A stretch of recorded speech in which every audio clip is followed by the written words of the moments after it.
Hey guys, it's that time of year. I'm finally going to do a full review on a Sonic game. Man, what game should I pick? Sonic 1, 2, 3? How about Sonic Adventure or Sonic Unleashed? Sonic 06 has been getting a lot of love in the community lately. There's so many great games I can choose to pick. I know! Sonic Jam for the Sega Saturn. Now, for starters, I think we should talk about the story. When it comes to 3D Sonic games, the story is usually a big deal. It's either way too complex for the player to handle, or barely there at all to a detrimental degree. Sonic Jam avoids both of these issues by not having a story at all. Now, I know what you are already thinking. But isn't Sonic 3 and Knuckles the single greatest Sonic game ever made? The one with the best story? That's the easiest to get into. I mean, come on, there's no waiting around for long, drawn-out cutscenes. It's all played out there for the player to understand. It truly is a well-made story that really makes us look into this lore of this series and question our morals and make us think, hey, that's cool. And while I do agree that Sonic 3 and Knuckles is an incredible game with an incredible story, I do not think that Sonic games need an incredible story to be good. I mean, Sonic Generation is generally regarded as one of the best Sonic games ever made, and that game takes place in a literal white void where nothing exists. And when I say nothing, I literally mean nothing. And really, not every Sonic game needs to be this omega high-stakes story where Sonic is running from the cops, the world has exploded, and all this nonsense is happening. Sure, I like these high-stakes stories quite the bit, but save these stories for the real Sonic games.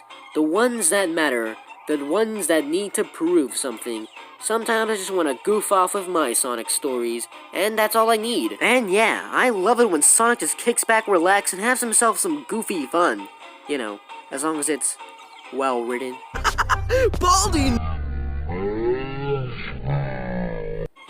I got a little bit off track from this section of the video. I mean, Sonic Jam not having a story is a bit of a good thing, cause not trying to be Sonic Adventure or Sonic Unleashed, it's simply trying to be its own thing, and it's just fun to run around and play a game. And that gives me the perfect segue to talk about the gameplay. 3D Sonic gameplay is something that this series does struggle with, and has been struggling with in the modern times, and the ideal execution thereof is deserving of its own video, so I will be comparing Sonic Jam to another game very similar, Sonic Adventure. Soup! Didn't you just say that Sonic Jam wasn't trying to be Sonic Adventure, yet now you're comparing the similarities? All these contradictions in your script making you look like a damn fool, Soup. A damn fool, alright? Maybe you should have spent all your precious time, instead of playing Sonic 2, you should have been revising your damn script!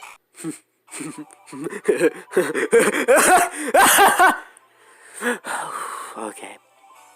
Did I mention that Sonic Jam is a prototype for the critically acclaimed game for the Sega Dreamcast known as Sonic Adventure? Whoa! I know, it truly is insane how this eventually turned into this, one of the greatest Sonic games ever created. Sonic Adventure was a mind-blowing experience that truly was a testament to the ingenuity and imagination of minds who could truly break boundaries when given the tools to. Let's talk about how Sonic controls in Sonic Jam when compared to Sonic Adventure. In Sonic Jam, Sonic is a very responsive character. Turning him in any way will have the player turn in that direction. Turn him 90 degrees, Sonic will travel 90 degrees. It's very responsive and makes platforming and running through narrow passageways an ease with this character. Same thing applies for Sonic Adventure. This great control makes it a blast to travel through the level design. Key word in that previous phrase being level design. Unfortunately, Sonic Jam is only one level, which is a shame because this feels really nice to control and play. Sure, Sonic might not be running around as fast as he was in Sonic Adventure, or how he was in previous games, but there is still something here, and it's very charming. Well, what is that something? Well, it's missions. To keep the player busy in this small hub world, the player must complete 8 different missions and objectives, collect 20 rings, get 3 red points, get 50 rings, touch tails in the air, get 5 blue points, get the 7 secret cards, hit 3 balloons, and collect all 100 rings in the stage. These missions are very engaging, and actually give the player a practical reason to come back to the hub world after they've already completed the games on the disc. It follows the classic Sonic design philosophy of having to replay levels to get better times. It actually is really fun. Also, like the 2D games, the player needs to master Sonic's physics and be able to control Sonic in a way that allows him to reach the terrain and get into areas faster than if he were an unexperienced player. Here is an inexperienced player trying to jump on a tree, but missing due to them not having a handle on the physics. But after mastery, they get skilled. Eventually, the player is skilled enough that they can make split-second decisions almost instinctively to avoid hazards and get the best times on all the missions. It's incredible. All of this makes for a really fast, fluid, and arcadey style game. That's just fun to go back and replay every now and then. There was actually a short period of time when I would replay this game more than I would go back and replay Sonic Adventure.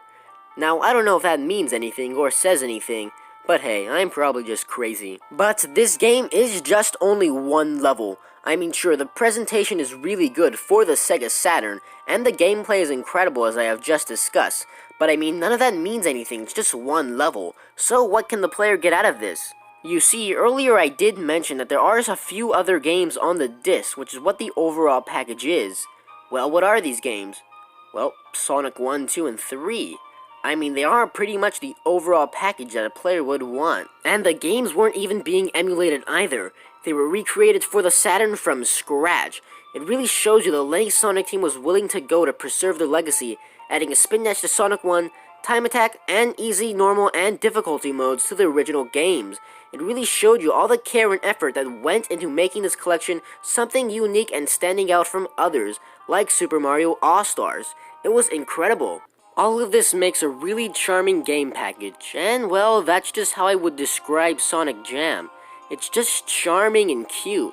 Sure, Sonic Mega Collection might be an objectively better collection, but that feels more like you're wandering through a large museum, looking at artifacts of Sonic's past, while Sonic Jam is more of like looking through your older brother's room and just looking at all the cool stuff he used to play with when he was a kid. It's just so nostalgic, I can't really describe the feeling it gives me. It just feels good. And for what is basically the video game equivalent of an appetizer for what the next thing is going to be, Sonic Jam stands out as one of the greatest Sonic collections of all time. Sonic Jam also confirms that Knuckles the Echidna is a shy guy, and he is in fact afraid of girls. Absolutely incredible.